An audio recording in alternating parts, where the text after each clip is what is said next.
Eu não vou cair no seu golpe, viu? Se você não quer assumir nosso filho... Imagine o homem que definiu o conceito de galã maduro no Brasil por 3 décadas. O rosto que estampou o horário nobre em mais de 30 novelas. O símbolo de virilidade que fazia o país parar. Agora, troque esse cenário de holofotes e aplausos por uma casa de campo isolada em Itaipava, cercada por um silêncio absoluto e interrompida apenas por raras postagens em redes sociais. Como o maior sedutor da teledramaturgia brasileira se tornou um fantasma na própria indústria que ajudou a construir. Muitas pessoas acham que apenas uma denúncia isolada em 2017 causou o fim da sua carreira, mas o que quase ninguém percebeu foi um detalhe que aconteceu nos bastidores da novela A Lei do Amor. Existe um pacto de silêncio e uma mudança de diretriz interna na emissora que selaram o destino de José Maier muito antes do veredito do público. Eu vou te revelar que detalhe foi esse em alguns minutos.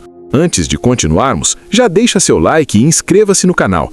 Isso é fundamental para o YouTube entender que você gosta desse tipo de investigação sobre os bastidores da fama e recomendar nossos vídeos para mais pessoas. Se você valoriza nossa pesquisa, considere enviar um Super Thanks. Isso ajuda a nossa equipe a manter o lado B no ar. Fique comigo até o final, porque as respostas para esse quebra-cabeça surgem aos poucos e a revelação final vai mudar a forma como você enxerga o fim dessa era. Para compreender a densidade do isolamento atual, é indispensável revisitar a atmosfera magnética das décadas de 80 e 90. Naquela era, José Maier transcendia a definição comum de artista. Ele representava a espinha dorsal da teledramaturgia nacional. Os maiores autores da época o viam como uma garantia de sucesso, o protagonista capaz de carregar tramas complexas sobre os ombros com uma facilidade desconcertante. De obras icônicas como Tieta e Laços de Família, passando pelo magnetismo de Presença de Anitta até a força de Senhora do Destino, ele personificava o ideal masculino que habitava o imaginário coletivo.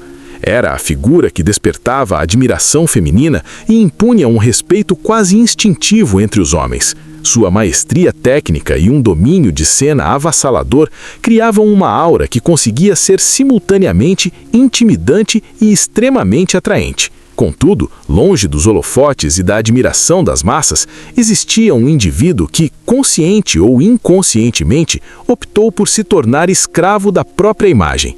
Maier dedicou décadas a dar vida ao estereótipo do macho alfa, aquele herói viril e inabalável que sempre detinha o controle da situação. Com o passar do tempo, as linhas que separavam a identidade do ator das características de seus papéis começaram a se tornar perigosamente tênues nos bastidores da emissora. Ele se tornou uma peça fundamental de uma engrenagem televisiva que, naquele contexto histórico, não apenas tolerava atitudes de dominação, mas muitas vezes as validava como prova de presença e talento. Muitas vezes, a queda final de uma grande estrela é precedida por sinais silenciosos que o público ignora. No caso de José Maier, a primeira pista surgiu muito antes do desfecho que todos conhecemos. Anos antes de sua expulsão definitiva do cenário artístico, já ecoavam nos corredores informações fragmentadas sobre um comportamento que oscilava entre o temperamento explosivo e atitudes invasivas com colegas de trabalho. Relatos de bastidores sugeriam que o limite entre a cordialidade e o excesso de confiança era frequentemente ultrapassado. No entanto, o sistema agia rapidamente para silenciar qualquer ruído que pudesse manchar a reputação de seu maior galã. A pergunta que fica no ar é por que o silêncio durou tanto tempo? A resposta reside no valor comercial e estratégico que o ator representava. Maier é um ativo valioso demais para sofrer sanções.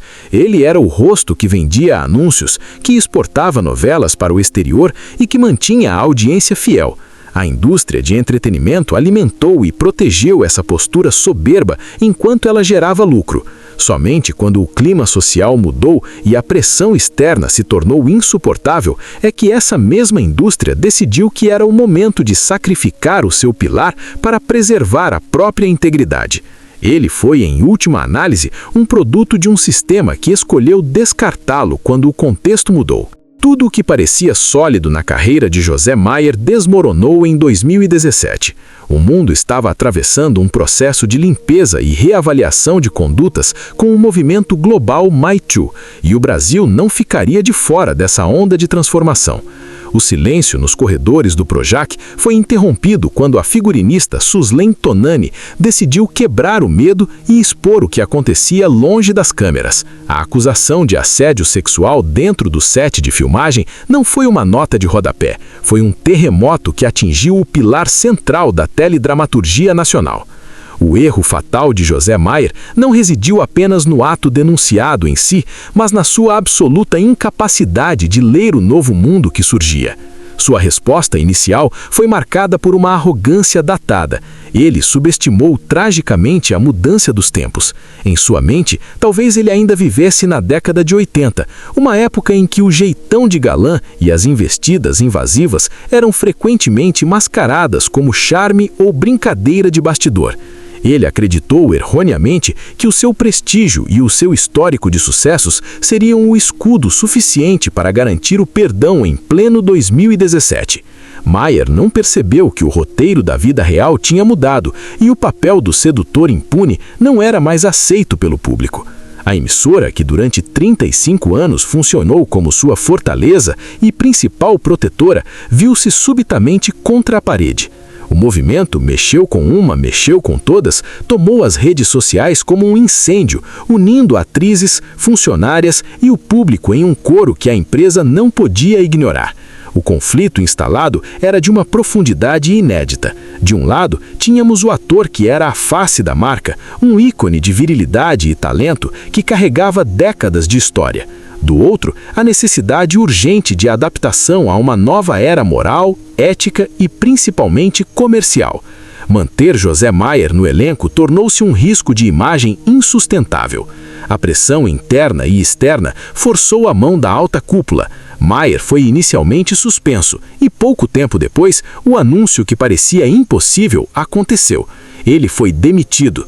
O mercado publicitário e artístico, que antes o idolatrava e o colocava em um pedestal de perfeição, fechou as portas de forma instantânea e definitiva. O galã imortalizado em tantas tramas descobriu da pior maneira possível que ninguém é grande o suficiente para estar acima de uma mudança cultural. Você acredita que ele deveria ter tido uma segunda chance ou que o afastamento foi inevitável? Comenta aqui. Este isolamento forçado transformou a vida do ator em um labirinto de memórias e processos. Ele tentou, em raras ocasiões, ensaiar uma defesa baseada na sua idade e na época em que foi criado, mas o tribunal da internet já havia proferido a sentença. O conflito de Maier é o reflexo de como a sociedade brasileira passou a lidar com seus antigos ídolos, com uma cobrança implacável que não aceita mais o foi sem querer ou o era outra época. Ele se tornou o símbolo de uma transição dolorosa, onde o poder da fama finalmente foi confrontado pelo poder da voz das vítimas. Mas agora vamos ao fato oculto que prometi. O que realmente aconteceu para que ele nunca mais voltasse, nem mesmo em canais por assinatura ou produções menores? De acordo com relatos da época e informações que circulam nos bastidores da alta cúpula da TV, o afastamento de Maier não foi apenas uma decisão ética. O afastamento acabou funcionando como um apagamento simbólico da sua trajetória.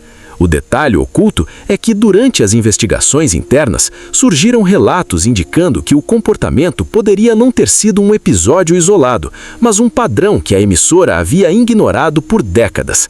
Para evitar processos trabalhistas em massa e um escândalo ainda maior que envolvesse outros nomes do alto escalão, há quem interprete o silêncio como uma estratégia para evitar novos desdobramentos. Diferente do que muitos pensam, ele não está apenas magoado. Há interpretações de que o silêncio pode estar ligado à preservação de acordos institucionais de bastidores que protegem tanto a imagem dele quanto a de quem estava ao seu redor. Ele se tornou o sacrifício necessário para que o sistema continuasse funcionando sem ser questionado. Aos 74 anos, o seu isolamento em Itaipava não é apenas uma escolha de aposentadoria, é o cumprimento de um exílio simbólico. A história de José Maier nos ensina que o sucesso é um contrato com o tempo E o tempo sempre muda as regras. Ele foi o rei de um mundo que não existe mais. Sua trajetória mostra a fragilidade da fama quando ela está ancorada em comportamentos que a sociedade decide não mais tolerar. Ele permanece como um lembrete vivo de que ninguém é maior do que o seu tempo.